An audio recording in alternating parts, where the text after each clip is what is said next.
比利时众议院的立法者已经提交了一项决议，呼吁其政府将中国在东突厥散的虐待行为定为种族灭绝。周四，萨穆埃尔和弗里恩特两名议员提出建议，称越来越多的证据显示，中国在该地区针对维吾尔人的政策，包括强制堕胎、强迫劳动，以及将父母关押在集中营的大量儿童转移到孤儿院，构成种族灭绝罪。该决议是与总部位于慕尼黑的世界维吾尔代表大会共同编写。此前，美国政府宣布，中国针对维吾尔人的镇压构成种族灭绝和反人类罪。两名议员还呼吁比利时和欧盟当局采取行动来停止维吾尔强迫劳动。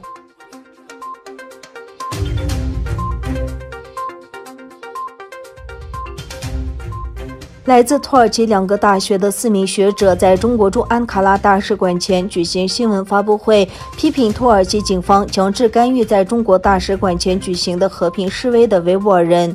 来自安卡拉哈基百拉姆瓦里大学的伊里亚斯多安教授、阿布多热希德卡尔卢克教授、托夫克埃尔丹和来自卡尔勒大学的查哈泰萨利夫在于2月11日在中国驻安卡拉大使馆前举行新闻发布会，以支持维吾尔人的寻求家人活动。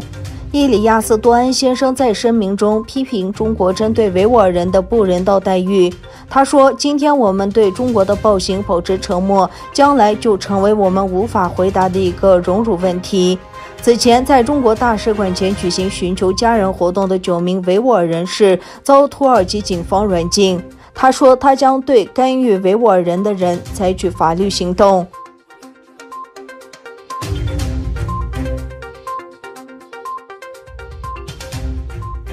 中国拒绝向世界卫生组织调查人员提供早期武汉病毒病例的原始数据。《华尔街日报》周五援引世界卫生组织来自澳大利亚和丹麦的调查人员的话报道称，中国当局拒绝向世卫组织调查人员提供有关早期武汉病毒感染病例的原始个人数据。这些数据可以帮助调查人员确定病毒如何以及何时在中国开始传播。几天前，世卫联合专家组完成在武汉的科学研究工作。中国当局拒绝向调查人员提供2019年12月中国武汉市爆发疫情初期发现的174个早期武汉病毒病例的原始个性化数据。这些数据可能会帮助他们确定武汉病毒首次在中国开始传播的方式和时间。双方因为这些细节的缺乏而发生激烈的争论。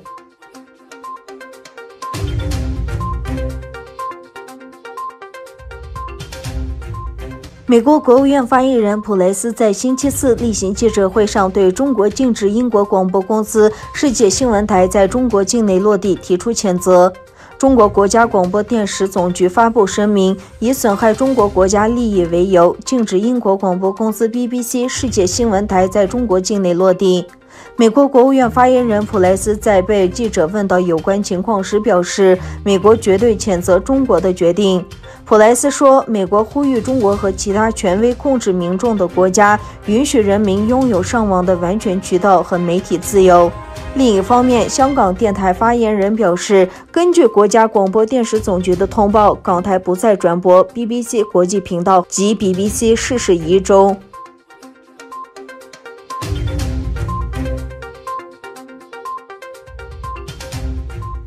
美国国土安全部表示，美国将开始受理被留在墨西哥的难民的申请案。拜登政府星期五宣布，美国政府下星期将开始受理根据特朗普颁布的一项有争议的计划而被迫在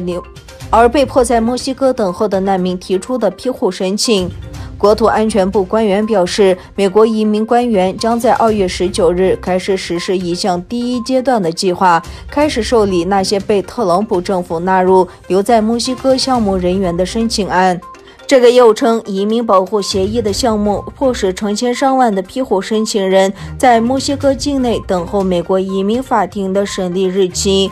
移民保护协议的待审案件涉及到大约25000名移民。